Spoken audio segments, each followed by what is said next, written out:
Torch ಬೆಳಕಿನಲ್ಲೇ bus ಓಡಿಸಿದ್ದಾರೆ driver. Kalyana Karnataka ಸಾರಿಗೆ ಸಂಸ್ಥೆಯಲ್ಲಿ ಡಕೋಟಾ ಬಸ್ಗಳ ಹಾವಳಿ ಹೆಚ್ಚಾಗಿದೆ.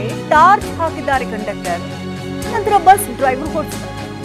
ಹೆಡ್ಲೈಟ್ ಇಲ್ಲದೆ ಬಸ್ನಲ್ಲೇ ಪ್ರಯಾಣಿಕರು ಸಂಚಾರ ಮಾಡಬೇಕಾದಂತ ಪರಿಸ್ಥಿತಿ. ಕಲಬುರಗಿಯಿಂದ ಚಿಂಚೋಳಿ ರೂಟ್ ಬಸ್ನ ದುಸ್ಥಿತಿ ಇದು. ಬರೋಬ್ಬರಿ 90 ಕಿಲೋಮೀಟರ್ ಇರುವಂತಹ ಚಿಂಚೋಳಿ ತಾಲೂಕಿದು. 15 ದಿನಗಳಿಂದ ಹೆಡ್ಲೈಟ್ ಕೆಟ್ಟು ಹೋಗಿದ್ರೂ ಕೂಡ ಈ ರೀತಿ ನಿರ್ಲಕ್ಷ್ಯ ವಹಿಸಲಾಗ್ತಾರೆ. ಪ್ರಯಾಣಿಕರ ಜೀವದ ಜೊತೆ ಸಾರಿಗೆ ಅಧಿಕಾರಿಗಳು ಈ ರೀತಿ ಚೆಲ್ಲಾಟ ಆಡಿದ್ರೆ ಏನ್ ಗತಿ? ಏನಾದರೂ ಹೆಚ್ಚು ಕಡಿಮೆ ಆದ್ರೆ ಯಾರು ಹೊಣೆ ಆಗ್ತಾರೆ ಇದಕ್ಕೆ? ಈ ರೀತಿಯಾಗಿ ಟಾರ್ಚ್ ಬೆಳಕಿನಲ್ಲಿ ಎಲ್ಲಾದರೂ 90 ಕಿಲೋಮೀಟರ್ ಗಾಡಿ ಓಡಿಸೋದಕ್ಕೆ ಸಾಧ್ಯನಾ? 15 ದಿನ ಆಗಿದೆ ಹೆಡ್ಲೈಟ್ ಕೆಟ್ಟೋಗಿ, ಆದ್ರೂ ಕೂಡ ಇತ್ತ ಗಮನ ಹರಿಸಬೇಕಲ್ವಾ ಅಧಿಕಾರಿಗಳು? ಯಾಕೆ ಈ ರೀತಿ ನಿರ್ಲಕ್ಷ್ಯ ಅನ್ನೋದು ಗೊತ್ತಾಗ್ತಿಲ್ಲ. ಪ್ರತಿನಿತ್ಯ ಸಾವಿರಾರು ಪ್ರಯಾಣಿಕರು ಬಸ್ನಲ್ಲಿ ಓಡಾಟವನ್ನು ನಡೆಸ್ತಿರ್ತಾರೆ. ರಾತ್ರಿ ಹೊತ್ತಿನ ಸಂದರ್ಭದಲ್ಲಿ ಈ ರೀತಿ ಟಾರ್ಚ್ನಲ್ಲಿ ಬಸ್ ಓಡಿಸಿದ್ದಾರೆ.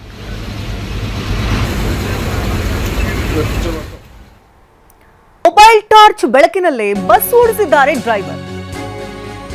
ಕಲ್ಯಾಣ ಕರ್ನಾಟಕ ಸಾರಿಗೆ ಸಂಸ್ಥೆಯಲ್ಲಿ ಡಕೋಟಾ ಬಸ್ಗಳ ಹಾವಳಿ ಹೆಚ್ಚಾಗಿದೆ. ಟಾರ್ಚ್ ಹಾಕಿದ್ದಾರೆ ಕಂಡಕ್ಟರ್, ನಂತರ ಬಸ್ ಡ್ರೈವರ್ ಓಡಿಸಿದ್ದಾರೆ. ಹೆಡ್ಲೈಟ್ ಇಲ್ಲದೆ ಬಸ್ನಲ್ಲೇ ಪ್ರಯಾಣಿಕರು ಸಂಚಾರ ಮಾಡಬೇಕಾದಂತ ಪರಿಸ್ಥಿತಿ. ಕಲಬುರಗಿಯಿಂದ ಚಿಂಚೋಳಿ ರೂಟ್ ಬಸ್ನ ದುಸ್ಥಿತಿ ಇದು. ಬರೋಬ್ಬರಿ 90 ಕಿಲೋಮೀಟರ್ ಇರುವಂತಹ ಚಿಂಚೋಳಿ ತಾಲೂಕಿದು. 15 ದಿನಗಳಿಂದ ಹೆಡ್ಲೈಟ್ ಕೆಟ್ಟು ಹೋಗಿದ್ರೂ ಕೂಡ ಈ ರೀತಿ ನಿರ್ಲಕ್ಷ್ಯ ವಹಿಸಲಾಗ್ತಾರೆ. ಪ್ರಯಾಣಿಕರ ಜೀವದ ಜೊತೆ ಸಾರಿಗೆ ಅಧಿಕಾರಿಗಳು ಈ ರೀತಿ ಚೆಲ್ಲಾಟ ಆಡಿದ್ರೆ ಏನ್ ಗತಿ? ಏನಾದರೂ ಹೆಚ್ಚು ಕಡಿಮೆ ಆದ್ರೆ ಯಾರು ಹೊಣೆ ಆಗ್ತಾರೆ ಇದಕ್ಕೆ? ಈ ರೀತಿಯಾಗಿ ಟಾರ್ಚ್ ಬೆಳಕಿನಲ್ಲಿ ಎಲ್ಲಾದರೂ 90 ಕಿಲೋಮೀಟರ್ ಗಾಡಿ ಓಡಿಸೋದಕ್ಕೆ ಸಾಧ್ಯನಾ? 15 ದಿನ ಆಗಿದೆ ಹೆಡ್ಲೈಟ್ ಕೆಟ್ಟೋಗಿ, ಆದ್ರೂ ಕೂಡ ಇತ್ತ ಗಮನ ಹರಿಸಬೇಕಲ್ವಾ ಅಧಿಕಾರಿಗಳು? ಯಾಕೆ ಈ ರೀತಿ ನಿರ್ಲಕ್ಷ್ಯ ಅನ್ನೋದು ಗೊತ್ತಾಗ್ತಿಲ್ಲ.